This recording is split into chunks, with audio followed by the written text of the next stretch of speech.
बिस्मिल्लाहिर्रहमानिर्रहीम अस्सलाम वालेकुम नाज़रीन, मैं हूं आपका मेज़बान दानिश अंसारी और आप देख रहे हैं मेरा YouTube channel Danish Ansari official. नाज़रीन, आज हम जिस शख्स से बात करने वाले हैं किसी तारों के बताए नहीं पाकिस्तानी अमेरिकन एस्ट्रोलॉजर मलिक महबूब साहब। अस्सलाम वालेकुम मलिक साहब, कैसे हैं आप? वालेकुम अस्सलाम, अल्लाह का शुक्र है। आप बताएं कैसे हैं दानिश भाई?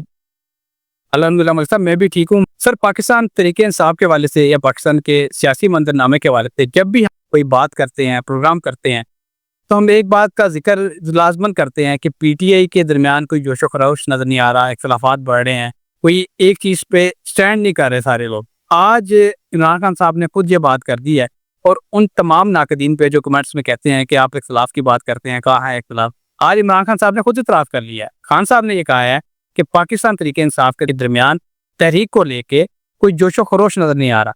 उसकी क्या वजह है? प्लानिटरी पोज़ीशंस क्या बता रही हैं? खान साहब ने मायूसी का इज़हार किया है। तो ये मायूसी कब तक खत्म होगी? तहरीक कब शुरू होगी? पीटीआई के लोगों की सफ़ें सीधी कब होंगी? ये सर से जानेंगे। ओवर टू यू सर, बताइएगा कि हम इतने दिनों से बात कर रहे थे, लोग कमेंट्स में कहते हैं आप इख्तिलाफ की बात करते हैं, इख्तिलाफ कहाँ है? लेकिन इख्तिलाफ तो आज खान साहब ने खुद इतराफ़ कर लिया कि कोई जोशो-खरोश नज़र नहीं आ रहा। ज़ाहिर है इख्तिलाफ है तो जोशो-खरोश नहीं है। आप कब देख रहे हैं कि ये तहरीक कब ज़ोर पकड़ेगी? सफ़ें कब सीधी होंगी? इख्तिलाफ़ात कब खत्म होगा?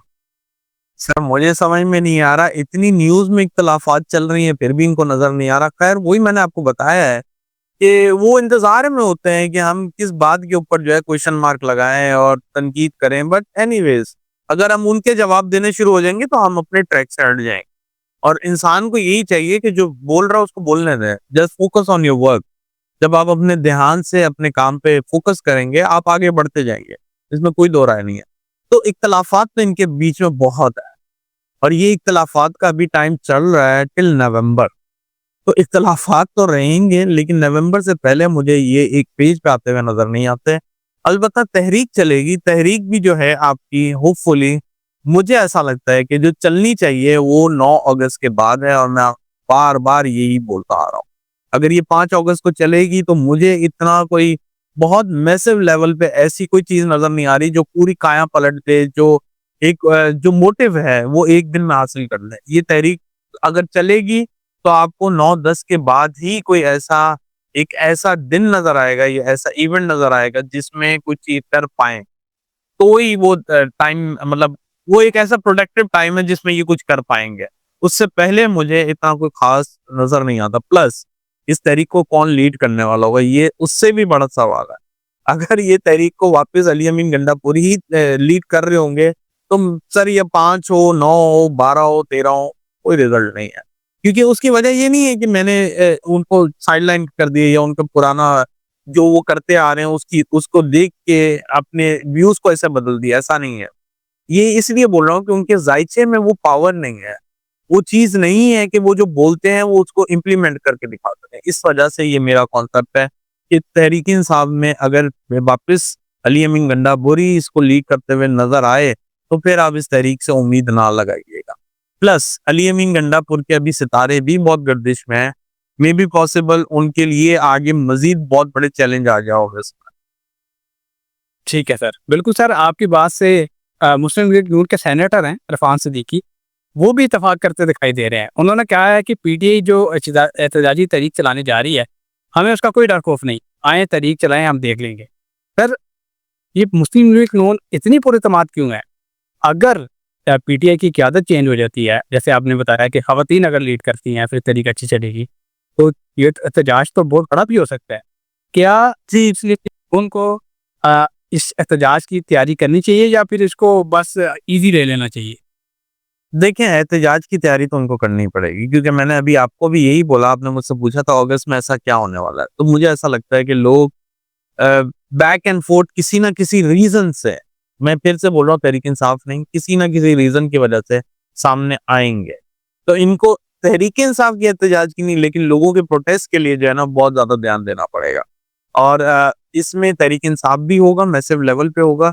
लेकिन अगर ये ख़वातीन आ गईं तो फिर समझिए कि बहुत बड़ा चैलेंज है इनके लिए खड़ा होने वाला हुकूमत के लिए।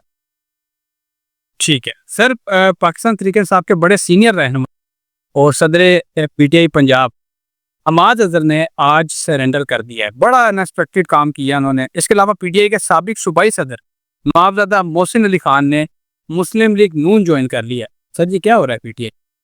लोग कई लेकिन ये मेरे लिए सरप्राइजिंग बात नहीं है दानिश भाई। ये बातें मैं आपको 1 डेढ़ महीना पहले से बोलता हुआ आ रहा था कि इनके लोग छोड़ते जाएंगे, इनके लोग निकाले जाएंगे।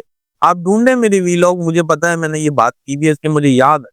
ये बातें मैंने पहले की हुई थी। ये ट्रांसफॉर्मेशन का अमल है, तो इसमें से बहुत कम लोग ही पार होते हुए नजर आएंगे आपको सर। ट्रांसफॉर्मेशन का अमल अगर किसी की जिंदगी में आ जाए ना सर, तो उसके अपने उनको छोड़ देते हैं। तो ये पीटीआई के अंदर ट्रांसफॉर्मेशन का अमल चल रहा है, तो मुझे पता है इसमें से बहुत कम लोग ही पार होते हुए आपको नजर आएंगे। हर कोई पार होता हुआ नहीं नजर आएगा। इसलिए ये बात अपने जहन में बिठा लें कि इनके अगर कुछ लोग छोड़ के जा रहे हैं, तो ये अच्छे के लिए जा रहा है। ये पीटीआई के लिए अच्छा है, क्योंकि ये लोग आगे आके वो चीज नहीं परफॉर्म कर पाएंगे जो पीटीआई को एक डिमांड है, जो पीटीआई के अंदर। ठीक। सर एक और लास्ट क्वेश्चन करूंगा, उसके बाद प्रोग्राम का इख्तिताम करेंगे। वो बड़ा इंपॉर्टेंट है। वो ये है कि फवाद चौधरी और असद उमर ने ये बात की है कि पीटीआई के पास अब एहतजाज के अलावा कोई चारा बाकी नहीं रहा। लेकिन हम देखते हैं कि हमेशा सियासत में मुज़ाकरात का जो ऑप्शन है वो हमेशा, या दरवाज़ा जिसे कह सकते हैं, वो हमेशा खुला रहता है। आप क्या देख रहे हैं कि पीटीआई के जायचे में क्या मुज़ाकरात का जो लफ्ज़ है वो ख़त्म हो चुका है या अभी मौजूद है गुंजाइश उसमें? देखिए मुज़ाकरात होंगे, लेकिन अभी नहीं। अभी जो है ये एहतजाज वाला ही सीन चल रहा है। इसमें अभी जो मुझे लगता है कि एहतजाज ही होगा। आगे चल के मुज़ाकरात होंगे, अभी मुज़ाकरात का टाइम नहीं चल। तो थोड़ा-सा टाइम अभी इनको एहतजाज करने पे जाना पड़ेगा। ठीक है। सर पाकिस्तान में नेशनल डिजास्टर मैनेजमेंट अथॉरिटी ने आज एक अलर्ट जारी किया है छठे स्पेल का मूनसून के, और बताया यह गया है कि फैसलाबाद, लाहौर, गुजरांवाला, नॉर्थ के एरियाज, कुछ सिंध, बलूचिस्तान, ये वो इलाके हैं जिनमें शदीद किस्म की बारिश होगी।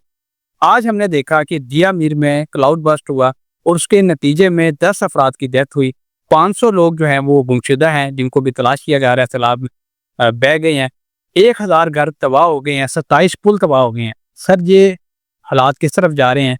क्या कुदरती आफात नए स्पेल के साथ दोबारा पाकिस्तान में आने वाली, क्योंकि गुज़श्ता 3-4 दिनों में हालात काफ़ी बेहतर हो गए थे, अब अचानक दोबारा से सिलसिला शुरू हो रहा है। ये कब तक जारी रहेगा और क्या एहतियात करनी चाहिए, ये भी बता दें। जी, सबसे पहले तो मैं यही कहूँगा, अल्लाह से मग़फ़िरत की दुआ माँगे।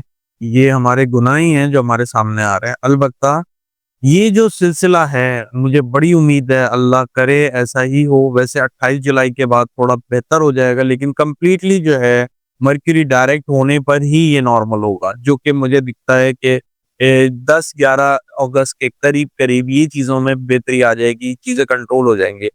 ये मेरे ख़्याल से लास्ट स्पेल में ही होगा, मुझे नहीं पता, लेकिन मुझे ऐसा लगता है कि ये जो है, जो आखिरी के जो दिन हैं, जुलाई के आखिरी के दिन हैं, इनमें ऑलमोस्ट आपको इन चीज़ों से निजात मिलना शुरू हो जाएगी। बट मैक्सिमम जब तक मर्क्यूरी रेट्रोग्रेड है, ये चीज़ों को फेस करना पड़ेगा, जो कि मैंने बताया 10-11 अगस्त तक ऐसा रहेगा। उसके बाद इंशाल्लाह इन चीज़ों से हम निकल आएँगे। बट मुझे ऐसा लगता है कि ये बहुत बड़े नंबर्स हैं जिनके जो 500 लोग मिसिंग हैं। अल्लाह करे वो खैरियत से हों और अल्लाह ताला उनको अपनी हिफ्ज़-ओ-ईमान में रखे। ठीक। सर लास्ट क्वेश्चन करूँगा, उसके बाद सेगमेंट का इख्तिताम करेंगे, और वो बड़ा इंपॉर्टेंट है।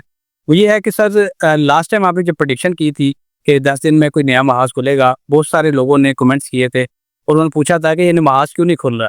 आज थाईलैंड ने जो काम कर दी है, लोगों की प्रेडिक्शन जो है, और लोग देख सकते हैं कि दुरुस्त साबित होती दिखाई दे रही है।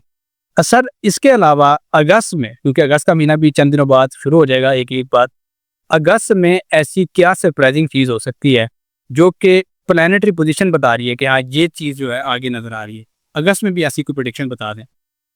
जी, अगस्त में मुझे ऐसा लगता है प्रोटेस्ट बहुत होंगे। प्रोटेस्ट इसलिए नहीं बोल रहा हूँ कि पीटीआई का तहरीक है, इसलिए बोल रहा हूँ क्योंकि जो प्लानिटरी कॉम्बिनेशन है उसमें लोगों में एक गुस्सा नजर आ रहा है।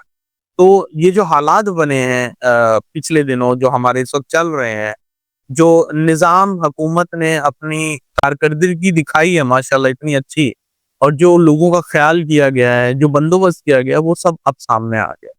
इसके अगेंस्ट एहतजाज होता हुआ, प्रोटेस्ट होता हुआ बहुत ज्यादा हद तक मुझे दिख रहा है। महंगाई एक अलग मसला बनेगा, महंगाई अलग चैलेंज बनेगा, जिसकी वजह से लोग सड़कों पे आते हुए दिखेंगे और गवर्नमेंट के अगेंस्ट खड़े होते आपको नजर आएंगे।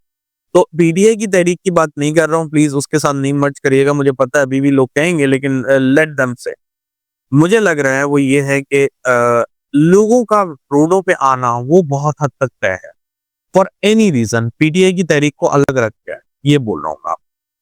ठीक है, बहुत शुक्रिया सर, आपने अपने कीमती वक्त में से कुछ वक्त निकाला और इतनी ज़बरदस्त प्रेडिक्शन हमारे साथ शेयर की। इंशाल्लाह नेक्स्ट प्रोग्राम में ऐसे ही इंटरेस्टिंग प्रोग्राम के साथ दोबारा पेश होंगे। अगली वीडियो तक के लिए मुझे और मलिक महबूब साहब को इजाज़त दीजिए। अल्लाह हाफ़िज़।